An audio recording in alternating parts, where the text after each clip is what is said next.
आपको अपने एम्प्लॉयर यानी कंपनी की तरफ से हेल्थ इंश्योरेंस का कवरेज जरूर मिला होगा। इसका मतलब सब कुछ सेट है, क्लेम के टाइम कोई दिक्कत नहीं होगी, कोई परेशानी नहीं होगी। लेकिन यह बात पूरे तरीके से सच नहीं है। ज्यादातर employees corporate health insurance policies का पूरा सच नहीं जानते हैं। इसी वजह से क्लेम के टाइम उन्हें बहुत परेशानियां फेस करनी पड़ती हैं।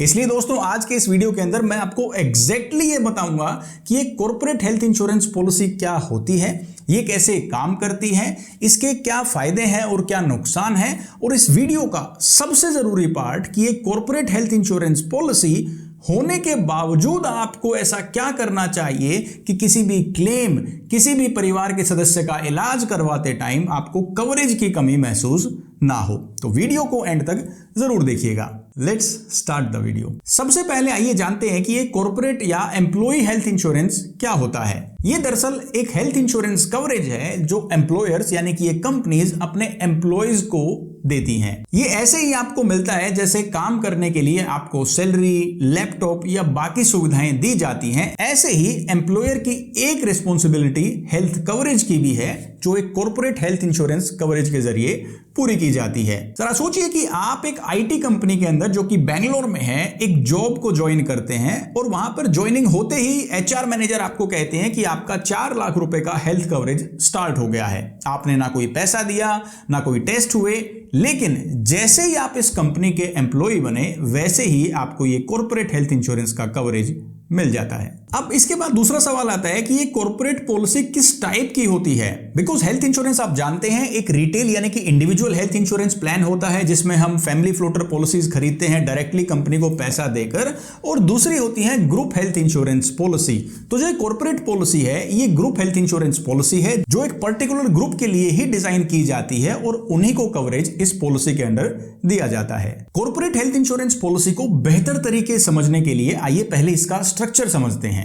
इंश्योरेंस कंपनी ये पॉलिसी इशू करती है आपकी कंपनी यानी एम्प्लॉयर के नाम, बिकॉज वही इसके मास्टर पॉलिसी होल्डर हैं। जो इसके एम्प्लॉयज हैं वो इस ग्रुप पॉलिसी के अंदर सिर्फ मेंबर्स के तौर पर कवर किए जाएंगे। बीच में बहुत सारे एम्प्लॉयज क्विट करते हैं, नए एम्प्लॉयज ज्वाइन करते हैं, तो यही पॉलिसी कॉन्ट्रैक्ट इंटैक्ट रहता है। इसी की कंडीशंस के तहत कवरेज मिलता है और जो भी इसका डिसीजन है कि क्या कवरेज मिलेगा, कितना मिलेगा, कौन से मेंबर्स को कवर करना है, कितना प्रीमियम आप देना चाहते हैं, ये सब कुछ डिसाइड करती है आपकी कंपनी जो कि आपके एम्प्लॉयर हैं, बिकॉज वही इस पॉलिसी के मास्टर पॉलिसी होल्डर हैं। आप इस एग्जांपल से इसे बेहतर तरीके से समझ पाएंगे। मान लो आपकी कंपनी ने एक नई बस खरीदी है जो आपको घर से ऑफिस तक लेकर आती है। अब इस बस की सीटिंग कैपेसिटी क्या होगी, ये किस कंपनी की बस होगी, किस रूट से ये बस जाएगी, किस टाइम आएगी, किस टाइम जाएगी, क्या ये कल आएगी भी या नहीं, क्या अगले साल बस चेंज हो सकती है, ये सारे डिसीजंस आपकी कंपनी लेगी, चाहे आपको ये पसंद हो या ना हो। इसी तरीके से कॉर्पोरेट हेल्थ इंश्योरेंस पॉलिसी के अंदर भी आपको क्या सुविधाएं मिलती हैं, किन मेंबर्स को मिलती हैं, किस हद तक मिलती हैं, ये डिसीजन आप नहीं ले सकते। आप सिर्फ एक बेनिफिशियरी हैं कि आपको सुविधाएं मिल जाएंगी, लेकिन क्राइटेरिया किस हद तक मिलेंगी ये आपकी कंपनी ही तय करती है। इतना समझने के बाद अब दोस्तों बारी आ जाती है दो पॉलिसीज के बीच में डिफरेंस को समझने की, यानी एक individual retail health insurance policy जो हम डायरेक्टली खरीदते हैं और एक ग्रुप यानी कि कॉर्पोरेट हेल्थ इंश्योरेंस पॉलिसी के बीच में मेजर डिफरेंसेस क्या है। सबसे पहला डिफरेंस आता है कंट्रोल का। Individual retail health insurance policies को हम खुद डायरेक्टली कंट्रोल करते हैं, वहीं पर कॉर्पोरेट हेल्थ इंश्योरेंस प्लान में आपके एम्प्लॉयर या कंपनी ही इस पॉलिसी को कंट्रोल करेगी। सेकंड डिफरेंस आता है फ्लेक्सिबिलिटी और कस्टमाइजेशन को लेकर। आप अपने रिटेल या इंडिविजुअल हेल्थ इंश्योरेंस प्लान में जो चाहे चेंजेस, एडिशन, कंपनी चेंज करना है, जो आपकी मर्जी है वो आप कर सकते हैं, क्योंकि वहां पर प्रपोजर, इंश्योर्ड आप हैं, आप ही पॉलिसी के मालिक हैं। लेकिन एक कॉर्पोरेट हेल्थ इंश्योरेंस प्लान के अंदर आप कुछ भी बदलाव, मॉडिफिकेशंस, कस्टमाइजेशन इसके अंदर नहीं कर पाएंगे। यहां पर एक ही कॉमन प्रोडक्ट होता है जिसमें सभी एम्प्लॉयज को कवरेज दी जाती है। तीसरा डिफरेंस आता है दोस्तों प्राइसिंग यानी कि पॉलिसी के प्रीमियम का। कॉर्पोरेट पॉलिसी के अंदर आपकी पॉकेट के ऊपर ज्यादा बर्डन नहीं आता है क्योंकि एम्प्लॉयर का भी कंट्रीब्यूशन रहता है और कई कंपनीज में तो डायरेक्टली एम्प्लॉयर ही इसके लिए पेमेंट करता है। इसके साथ साथ एम्प्लॉयर को भी ये पॉलिसी उतनी महंगी नहीं पड़ती जितनी कि इंडिविजुअल हेल्थ इंश्योरेंस पॉलिसीज होती हैं, बिकॉज हेल्थ इंश्योरेंस कंपनीज को एक ही जगह इतने सारे क्लाइंट्स मिल जाते हैं, इतने सारे मेंबर्स कवरेज करने के लिए मिल जाते हैं, तो पॉलिसीज के अंदर अच्छा खासा डिस्काउंट दिया जाता है और इसके साथ साथ एम्प्लॉयर चाहे तो कवरेज को रिस्ट्रिक्ट करके प्रीमियम और भी कम करवा सकता है। वहीं पर अगर आप directly individual retail health insurance policies खरीदते हैं तो ऑब्वियसली उसका प्रीमियम सारा का सारा आपको ही देना है और वो महंगा भी होने वाला है। फोर्थ डिफरेंस ये है कि आपको कवरेज कब से मिलेगा। एक कॉर्पोरेट हेल्थ इंश्योरेंस प्लान के अंदर जैसे ही आप इस कंपनी के एम्प्लॉय बनते हैं पहले दिन से आपको कवरेज मिलेगा, चाहे इसमें आपकी फैमिली भी है, आपके पेरेंट्स भी हैं, कोई भी वेटिंग पीरियड एप्लीकेबल नहीं होगा। जो पॉलिसी की टर्म्स एंड कंडीशंस हैं उनके अकॉर्डिंग पहले दिन से कवरेज दिया जाता है। वहीं पर जो इंडिविजुअल या रिटेल हेल्थ इंश्योरेंस पॉलिसीज हैं वहां पर आपको वेटिंग पीरियड सर्व करने होते हैं, जैसे कि इनिशियल वेटिंग पीरियड है 30 दिन का, स्पेसिफिक डिजीज का 24 महीने का और अगर कोई प्री एग्जिस्टिंग कंडीशन है तो 3 साल के बाद आपको कवरेज मिलेगा। लेकिन एक और डिफरेंस भी है, इंडिविजुअल जो पॉलिसीज हैं वो आप लाइफ लॉन्ग रिन्यू करवा सकते हैं क्योंकि वो आपकी खुद की पॉलिसी है, आप मालिक हैं उसके अंदर।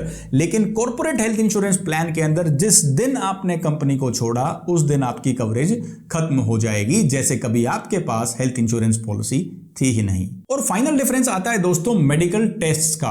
कॉर्पोरेट पॉलिसीज के अंदर जैसे ही आप एम्प्लॉय बनेंगे, आप कंपनी को ज्वाइन करेंगे, कोई मेडिकल टेस्ट की रिक्वायरमेंट नहीं है, आपको कवरेज मिलना स्टार्ट हो जाएगा। वहीं पर इंडिविजुअल पॉलिसीज के अंदर अगर एज ज्यादा है, सम इंश्योर्ड ज्यादा है या कोई एग्जिस्टिंग मेडिकल कंडीशन है तो कंपनी मेडिकल टेस्ट करवा सकती है और उन टेस्ट के रिजल्ट्स के बाद ही वो डिसाइड करेगी कि आपको पॉलिसी मिलनी चाहिए या नहीं। यानी अगर ओवरऑल देखा जाए तो सबसे मेजर डिफरेंस आता है फ्लेक्सिबिलिटी और चॉइस का, यानी कि आप अपनी पॉलिसी के अंदर कितना कवरेज लेना चाहते हैं, कब लेना चाहते हैं, क्या इस कंपनी के कैशलेस हॉस्पिटल्स आसपास हैं, और अगर आपके एम्प्लॉयर इस कॉर्पोरेट हेल्थ इंश्योरेंस पॉलिसी की कॉस्ट बचाना चाहते हैं तो वो लो क्वालिटी इंश्योरेंस कंपनी भी चूज कर सकते हैं जिसका क्लेम सेटलमेंट रेशियो अच्छा नहीं है या वो इसकी क्वालिटी से कॉम्प्रोमाइज कर सकते हैं। इस पर आपका कोई कंट्रोल नहीं है और पॉलिसी में तो बदलाव आप कर ही नहीं सकते। दूसरा पॉइंट है स्टेबिलिटी का। आपकी इंडिविजुअल हेल्थ इंश्योरेंस पॉलिसी ये नहीं देखती कि आपने कब जॉब छोड़ी और कब ज्वाइन किया, ये आपको तब तक कवरेज देती रहेगी जब तक आप इसका प्रीमियम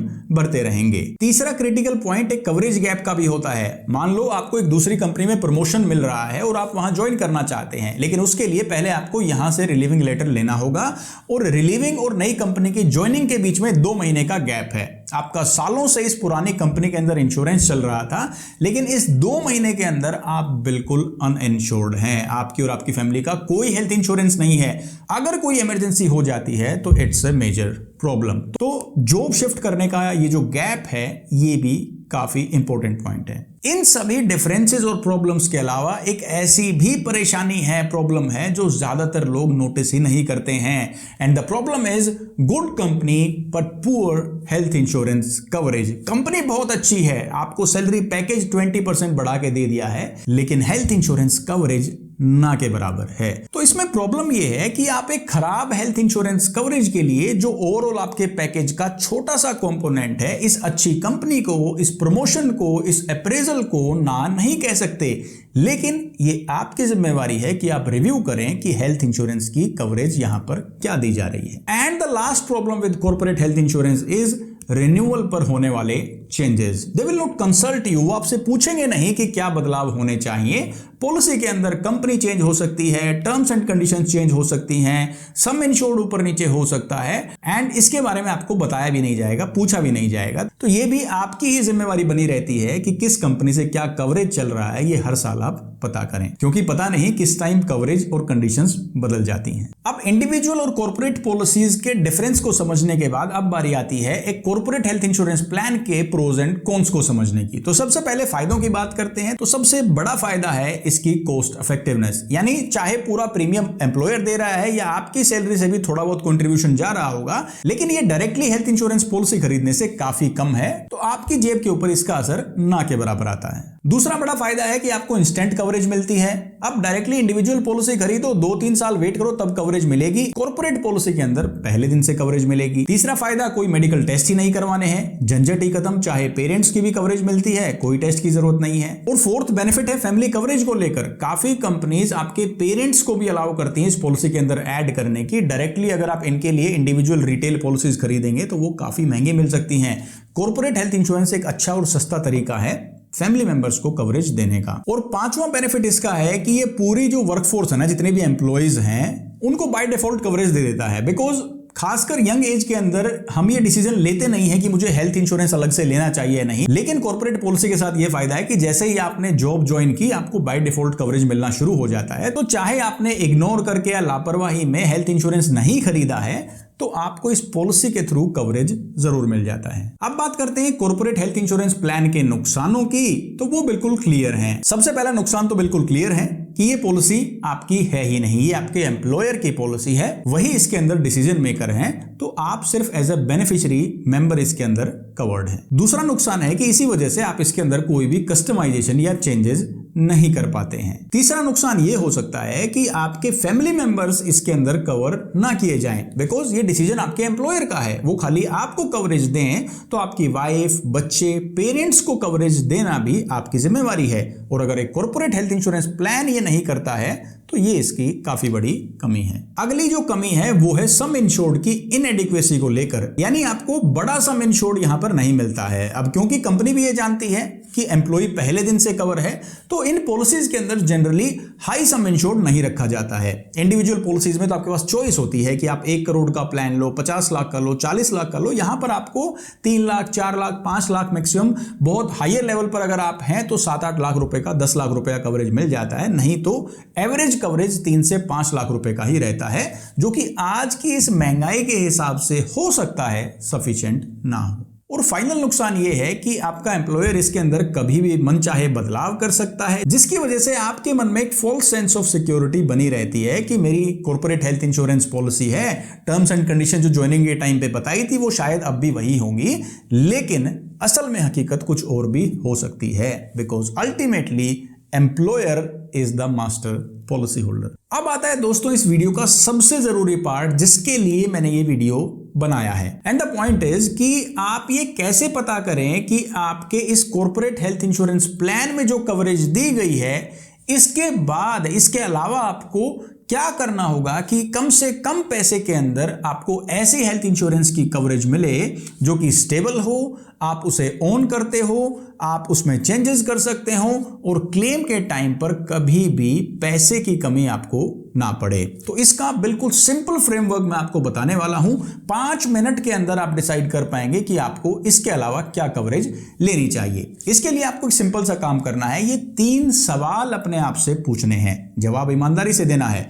पहला सवाल तो ये है कि मेरी इस जॉब की स्टेबिलिटी कितनी है, यानी आपको ईमानदारी से बताना है कि क्या मेरी ये गवर्नमेंट जॉब है, पीएसयू है, तो टिल रिटायरमेंट कोई भी दिक्कत नहीं है, या मैं किसी स्टार्टअप का एम्प्लॉय हूं जहां पर लेऑफ्स बिल्कुल कॉमन है। आपको ये बिल्कुल ईमानदारी से जवाब देना है। इस सवाल के जवाब से आप ये पता लगा पाएंगे कि जितनी अनसर्टेनिटी है जॉब की, कि आप नहीं जानते कि कब तक आप इस जॉब के अंदर है, उतनी ज्यादा आपको जरूरत है एक इंडिविजुअल हेल्थ इंश्योरेंस प्लान की। दूसरा सवाल आपको पूछना है कि क्या मेरी फैमिली के सभी मेंबर्स जो आप पर फाइनेंशियली डिपेंडेंट हैं वो इस पॉलिसी में, कॉर्पोरेट प्लान में कवर्ड हैं या नहीं। बिकॉज हो सकता है आपकी कंपनी सिर्फ आपको ही कवरेज दे रही हो, या सिर्फ वाइफ और बच्चों को दे रही हो, पेरेंट्स एक्सक्लूडेड हैं, तो उनके लिए एक अलग प्लान फिगर आउट करना भी आपकी ही जिम्मेवारी है। तीसरा सवाल आपको यह पूछना है कि जो ये कॉर्पोरेट प्लान कंपनी ने दिया है, क्या इसकी कवरेज सफिशिएंट है। कवरेज का मतलब है आपका सम इंश्योर्ड। 3 लाख रुपए की पॉलिसी, आप रह रहे हो मेट्रो सिटी के अंदर, इलाज लेने जाओगे तो 2 दिन के अंदर ये पैसा खत्म हो जाएगा। फॉर्मेलिटी वाली पॉलिसी सिर्फ आपको नहीं चाहिए, इसके अलावा आपको चेक करनी है कैपिंग या सब लिमिट। किसी इलाज के लिए मैक्सिमम कितना पैसा ये प्लान देगा, किसी ट्रीटमेंट के लिए, सर्जरी के लिए, वहां पर क्या टर्म्स एंड कंडीशंस लगाई गई हैं। तो आपको गेज करना है, नापना है कि आपके कॉर्पोरेट प्लान के अंदर कितनी कवरेज आपको दी गई है और कहां कहां पर इसके अंदर कमियां हैं। ये देखते ही आपको पता भी चल जाएगा कि कंपनी एक्चुअली आपको खुले दिल से कवरेज दे रही है या उसके अंदर बहुत सारी रिस्ट्रिक्शंस लगाई गई हैं। अब इन तीनों ही सवालों के जवाब जैसे ही आप ढूंढेंगे उसके बाद दो सिनेरियो हो सकते हैं। पहला सिनेरियो तो ये है कि ज्यादातर जो आंसर्स है ना वो फेवरेबल हैं कि हाँ भाई मेरी जॉब भी स्टेबल है या फिर मेरा कवरेज भी अच्छा खासा है, फैमिली मेंबर्स भी कवर्ड है और मुझे इस प्लान में तकरीबन अच्छी खासी कवरेज मिल रही है। दूसरा सिनेरियो ये हो सकता है कि आप सरप्राइज हो जाएंगे देख के कि मुझे तो पता ही नहीं था कि इसके अंदर इतनी टर्म्स एंड कंडीशन या कवरेज की इतनी कमी है। मैं तो ये सोच के खुश हो रहा था कि इतने लाख रुपए तक का कवरेज मुझे डायरेक्टली मिल जाएगा। इन दोनों ही सिनेरियोज में से आप किसी भी कैटेगरी में हैं, आपके सवाल के जो जवाब आए हैं इनके हिसाब से मैं 3 सॉल्यूशन आपको देना चाहता हूं। सबसे पहला सॉल्यूशन है उन लोगों के लिए जिन्हें लगता है कि मेरी कवरेज भी सफिशिएंट है, प्लान भी ठीक ठाक है और मुझे इसके अंदर कोई कमी नजर नहीं आती है, यानी ज्यादातर जवाब पॉजिटिव थे। उन्हें एक सुपर टॉप अप प्लान लेना चाहिए एक डिडक्टिबल अमाउंट के साथ। सपोज कॉर्पोरेट प्लान है 5 लाख रुपए का और उसके अंदर कोई सब लिमिट या कैपिंग नहीं है, सभी फैमिली मेंबर्स कवर्ड हैं, फिर भी एक सुपर टॉप अप प्लान लेने से एक्स्ट्रा कवरेज आपको लेकर रखनी चाहिए। बिकॉज आजकल जो हॉस्पिटल्स के खर्चे हैं उन्हें देखते हुए कॉर्पोरेट हेल्थ इंश्योरेंस का सम इंश्योर्ड कभी भी काफी नहीं होगा। सुपर टॉप अप प्लान के अंदर आपको क्या बेनिफिट है, आप एक डिडक्टिबल अमाउंट ले सकते हैं 3 से 5 लाख रुपए का, उसके बाद इसका प्रीमियम बहुत ही कम पड़ेगा। आप 20 लाख 30 लाख 40 लाख रुपए तक का कवरेज लीजिए ताकि अगर कोई बड़ा क्लेम भी आ जाता है, मल्टीपल क्लेम आ जाते हैं किसी भी फैमिली मेंबर्स के, तो आपके पास कवरेज की कमी ना रहे। दूसरा सॉल्यूशन है उन लोगों के लिए जिन्हें लगता है कि मेरी कॉर्पोरेट पॉलिसी एवरेज है, सम इंश्योर्ड भी ठीक ठाक है, थोड़ी बहुत कमियां हैं, कुछ कैपिंग्स हैं लेकिन ज्यादातर ठीक है, सम इंश्योर्ड भी एवरेज ही है, ना ज्यादा कम है ना बहुत ज्यादा है। उनके लिए सॉल्यूशन ये है कि आप एक individual retail health insurance plan खरीदिए लेकिन एक छोटा सा डिडक्टिबल अमाउंट रख सकते हैं 25,000 50,000, जो पैसा आप कंफर्टेबली अपनी जेब से दे सकें। इसके बदले आपके पॉलिसी के प्रीमियम में आपको काफी डिस्काउंट मिल जाएगा, यानी आप एक डिस्काउंटेड प्रीमियम के अंदर एक प्लान भी लेके चल सकते हैं जो किसी भी इमरजेंसी के टाइम में आपके काफी काम आएगा और ये आपका परमानेंट कवरेज भी रहने वाला है। और तीसरा सॉल्यूशन है उन लोगों के लिए जिन्हें ना तो जॉब की स्टेबिलिटी की श्योरिटी है और उन्हें साथ साथ ये भी लगता है कि ये नाम के लिए कंपनी ने हमारा हेल्थ इंश्योरेंस दे दिया है, ये पैसा भी बहुत कम है और बहुत ज्यादा टर्म्स एंड कंडीशंस भी लगाई गई हैं, तो उन्हें अलग से एक individual retail health insurance plan खरीदना चाहिए अपनी पूरी फैमिली के लिए, ताकि इस formal corporate health insurance plan के भरोसे वो ना रहें। क्योंकि इलाज अगर किसी फैमिली मेंबर का करवाना पड़ेगा तो आप कॉम्प्रोमाइज नहीं करना चाहेंगे ट्रीटमेंट क्वालिटी के साथ भी और खर्चे के साथ भी। तो बेहतर यह है इस कॉर्पोरेट हेल्थ इंश्योरेंस प्लान की फॉल्स सेंस ऑफ सिक्योरिटी के अलावा आपको अलग से एक individual retail health insurance plan parallelly चलाना चाहिए, जिसके अंदर सारी चॉइसेस आपकी होंगी, कस्टमाइजेशन आपकी होगी और यह प्लान ही आपको सही मायने में कवरेज देने वाला है। अब इस वीडियो का निचोड़ और 100 बातों की एक बात यह है कि कॉर्पोरेट हेल्थ इंश्योरेंस प्लान एक एडिशनल कवरेज की तरह है जो इस कंडीशन के साथ दी जाती है कि आप इस कंपनी में काम करेंगे तो ये कवरेज आपको मिलेगा और इस हद तक, लेकिन कवरेज में आपकी कोई भी इंटरवेंशन नहीं होगी। तो आप इसे एक बोनस की तरह लेकर चलिए। जैसे जब आप गाड़ी चलाते हैं तो सीट बेल्ट आपकी प्राइमरी सेफ्टी है, तो सीट बेल्ट लगाएंगे तो आप इंश्योर हो जाते हैं कि आप सेफ हैं, किसी भी एक्सीडेंट के टाइम ये हमें होने वाले नुकसान से बचाएगी। खाली एयरबैग के भरोसे ना रहें, वो एक बोनस है। सीट बेल्ट ने अपना काम किया, उसके बाद एयरबैग भी अपना काम करेगा, तभी हम पूरी सेफ्टी इंश्योर कर सकते हैं। बिकॉज जिस तरीके से एयरबैग को ही प्राइमरी सेफ्टी मान के हम सीट बेल्ट को इग्नोर कर देते हैं तो रिस्क बना रहता है चोट लगने का। इसी तरीके से अगर हम कॉर्पोरेट हेल्थ इंश्योरेंस प्लान को अपना प्राइमरी हेल्थ इंश्योरेंस कवरेज मानकर चलते रहेंगे तो आगे जाकर काफी समस्याएं हो सकती हैं। वीडियो में दी गई जानकारी अगर आपको समझ में आई, आपको अच्छी लगी, तो अपना प्यार और सपोर्ट दिखाने के लिए आप वीडियो को लाइक और चैनल को सब्सक्राइब जरूर करें। और हाँ, अगर आप ये जानना चाहते हैं कि एक सुपर टॉप अप प्लान काम कैसे करता है डिडक्टिबल के साथ, तो आपको ये वीडियो जरूर देखना चाहिए, आपको काफी क्लैरिटी मिलेगी। मैं हरविंदर सिंह मिलता हूं आपसे नेक्स्ट वीडियो में। Till then take care, stay fit and stay healthy. जय हिंद।